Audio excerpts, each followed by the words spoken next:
बिस्मिल्लाहिर्रहमानिर्रहीम।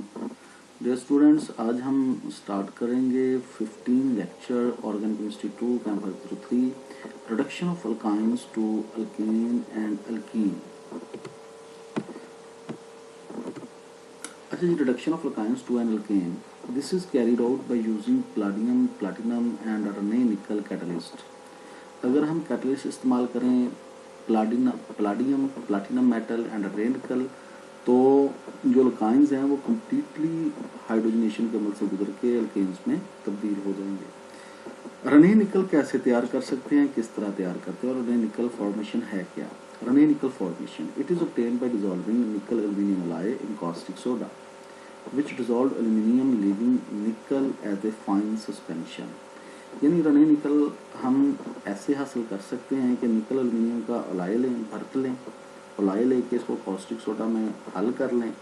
लेकिन जो कास्टिक सोडा है ये एल्यूमिनियम को तो डिज़ोल्व कर लेगा, लेकिन निकल को एक फाइन सस्पेंशन, एक पाउडर की तरह का सस्पेंशन जो है वो सोल्यूशन में उसकी शक्ल में निकल जो है वो अपीयर होगा, विच इज़ कॉल्ड रने निकल। तो रिएक्शन होगा निकल aluminium ally sodium hydroxide water that is caustic soda solutions, जिससे जो एल्यूमिनियम है वो ये कास्टिक सोडा सॉल्यूशन डिजोल्व करके निकल सोडियम एल्यूमिनेट में तब्दील कर देगा और निकल जो रह जाएगा ये फाइन पाउडर फॉर्म में और ये फाइन सस्पेंशन की शक्ल में रह जाएगा। और इसमें ये निकल पोरस होगा और पोरस होने की वजह से इसकी सरफेस एक्टिविटी ज़्यादा होगी और इसकी कैटालिटिक एक्टिविटी बहुत अफेक्टिव होगी। अच्छा जी, रिएक्शंस ये अनसैचुरेटेड हाइड्रोकार्बन है विच इज़ 2-ब्यूटाइन। इसकी हाइड्रोजनेशन करें निकल कैटलिस्ट की मौजूदगी में 36.7 सेंटीग्रेड टेम्परेचर, तो ये हाइड्रोजन जो है ये इसमें एक पाई बॉन्ड पे ऐड होगा और ये बन जाएगा जी 2-ब्यूटीन।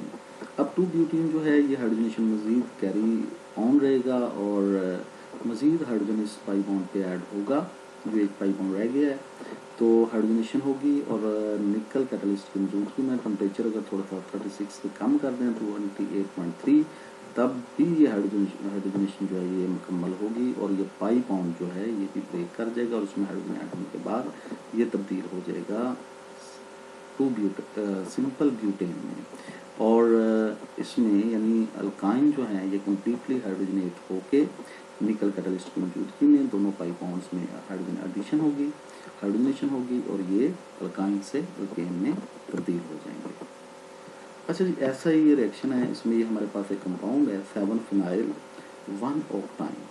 7-फिनाइल 1-ऑक्टाइन 1 जो है ये ऑक्टाइन का मतलब कि ये 8 कार्बन वाली लंबी चेन है, 1 2 3 4 5 6 7 और यहाँ पे एक और मिथाइल ग्रुप जो शो नहीं किया, मतलब उसका यही है कि यहाँ पे मिथाइल ग्रुप होगा, तो ये 8। कार्बन नंबर 1 पे ये ट्रिपल बॉन्ड है इसलिए कह दिया 1-ऑक्टाइन। ये 7 नंबर पे ये फिनाइल ग्रुप है, दैट इज फिनाइल ग्रुप है तो इसलिए इसको कह दिया 7-फिनाइल।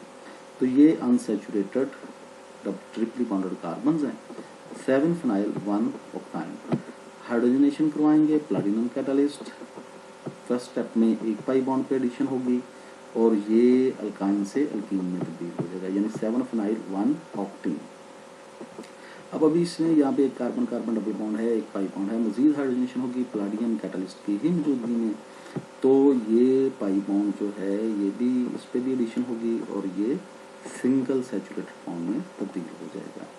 और ये प्रोडक्ट जो है अब ये 7-फिनाइल 1-ऑक्टेन से ये जो प्रोडक्ट बनेगा इसको कहेंगे 2-फिनाइल ऑक्टेन।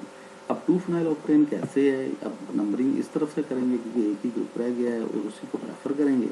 ये नंबर 1 कार्बन 2 3 4 5 6 7 8 और कार्बन नंबर 2 पे फिनाइल है तो ये 8 कार्बन वाली चेन ऑक्टेन 2-फिनाइल ऑक्टेन। तो that is the complete hydrogenation by using platinum catalyst. लेकिन अगर हमने अल्काइंस को अल्कीन में तब्दील करना है, सिस अल्कीन में तब्दील करना है, तो इसके लिए हमें कैटलिस्ट चाहिए, लिंडलर्स कैटलिस्ट, जो कि पार्शियल हाइड्रोजनेशन के लिए इस्तेमाल होगा। यानी ट्रिपल बॉन्ड में 2 पाई बॉन्ड्स हैं और किसी एक पाई बॉन्ड को ये उस पर हाइड्रोजन ऐड होगा एक मालिक्यूल और एक पाई बॉन्ड ऐसा ही रह जाएगा, यानी अल्कीन जो है वो बनेंगे। Reduction of alkynes to cis alkene, it is carried out by using Lindlar's catalyst. Lindlar's catalyst, it has 3 components. Lindlar's catalyst है क्या, इसके 3 अज्जा हैं, palladium, calcium carbonate, lead acetate, and that is quinoline. Quinoline aromatic compound है ये. अच्छा जी, that is called Lindlar's catalyst. ये 3 components, उनको mixture जो है that is called Lindlar's catalyst, which is used for partial hydrogenation of alkynes. These are palladium calcium carbonate, lead acetate and quinoline. अच्छा जी, Lindlar catalyst जो है ये barium sulphate का mixture, इसको भी हम Lindlar catalyst कह सकते हैं. Barium sulphate coated with palladium, barium sulphate के ऊपर palladium की कोटिंग हो and poison by treatment with quinoline, और उसमें कुछ क्विनोलिन भी शामिल कर दें. बेरियम सल्फेट के ऊपर palladium की कोटिंग और उसमें quinoline, that is also used as Lindlar catalyst. अच्छा जी, reduction of alkynes to cis alkene. Both substrates have to adsorb on the surface of catalyst. इन दोनों सबस्ट्रेट्स जो हैं हाइड्रोजन और जो गैस जो है, हाइड्रोजन गैस जो ऐड होना है, that is one substrate, and alkyne जिसके ऊपर एडिशन होनी है, दैट इज अनदर सबस्ट्रेट. दोनों सबस्ट्रेट्स जो हैं वो कैटलिस्ट की सरफेस पे एब्जॉर्ब होंगे. Once absorbed, thin addition of hydrogen molecule occur giving a product stereochemistry.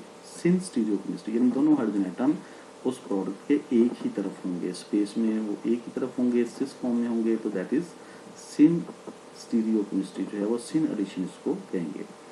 ये लिंडलर कैटलिस्ट जो है, इसका स्ट्रक्चर ये ऐसे शो कर देगा, that is Lindlar catalyst. Hydrogen भी आगे इस पे एब्जॉर्ब होगा और ये एक दूसरा सबस्ट्रेट जो है वो अल्काइन इस पे जो है वो एब्जॉर्ब होगा. दोनों इस कैटलिस्ट के साथ चिपकेंगे और इसमें फिर एक पाई बॉन्ड पे एडिशन हो जाएगी और हाइड्रोजन जो है एक पाई बॉन्ड पे अल्काइंस के ऐड होने के बाद ये तब्दील हो जाएगा अल्कीन्स में. तो दैट इज सिन एडिशन. इसमें दोनों हाइड्रोजन एटम एक तरफ ऐड होंगे और इसको पार्शियल हाइड्रोजनेशन भी कहेंगे, क्योंकि ट्रिपल बॉन्ड में 2 पाई बॉन्ड्स हैं और 2 पाई बॉन्ड में से किसी एक पाई बॉन्ड के ऊपर एडिशन हुई और दूसरा पाई बॉन्ड ऐसा बची रहेगा. यानी that is the reduction of alkynes to cis alkenes. Reactions. अच्छा जी, ये इसी इसके रिडक्शंस हैं जिसमें पलाडियम, बेरियम सल्फेट, क्विनोलिन, और इसमें अगर हाइड्रोजनेशन हम करें तो ट्रिपल बॉन्ड जो है उसमें एक पाई बॉन्ड पे ही एडिशन होगी, दूसरा पाई बॉन्ड एफएच रहेगा, that is called cis two pentene. तो palladium, barium sulphate, quinoline, that is catalyst, Lindlar's catalyst. और उसमें हमने हाइड्रोजन शो नहीं किया, मीन ये कि इसमें हाइड्रोजन गैस ऐड हो रही है. यहाँ पे ये गलती से हाइड्रोजन गैस जो है ये नहीं लिखा गया, लेकिन यहाँ पे दूसरा सबस्ट्रेट, दूसरा रिएक्टेंट जिसने ऐड होना है हाइड्रोजन गैस को यहाँ पे शो करना है, जैसे यहाँ पे किया गया है. अच्छा जी, इसमें भी ऐसे ही है कि पलाडियम, कैल्शियम कार्बोनेट और quinoline, that is carbon carbon triple bond. इसमें भी हाइड्रोजन का एक मॉलिक्यूल ऐड होगा और ये ट्रिपल बॉन्ड जो है ये डबल बॉन्ड में तब्दील हो जाएगा और प्रोडक्ट बनेगा सिस 4-phenyl 2-butene, that is 4-phenyl 2-butene. और जब इसमें हाइड्रोजनेशन हो जाएगी, पार्शियल हाइड्रोजनेशन हो जाएगी, तो ये प्रोडक्ट बन जाएगा ट्रिपल बॉन्ड डबल बॉन्ड में तब्दील हो जाएगा और ये प्रोडक्ट सिस 4-phenyl 2-butene. या आप कैटलिस्ट इस्तेमाल कर सकते हैं, जिसमें पलाडियम, बेरियम सल्फेट, क्विनोलिन या palladium, calcium carbonate quinoline catalyst आप यूज कर सकते हैं. Dear students, that is the end of today's lecture.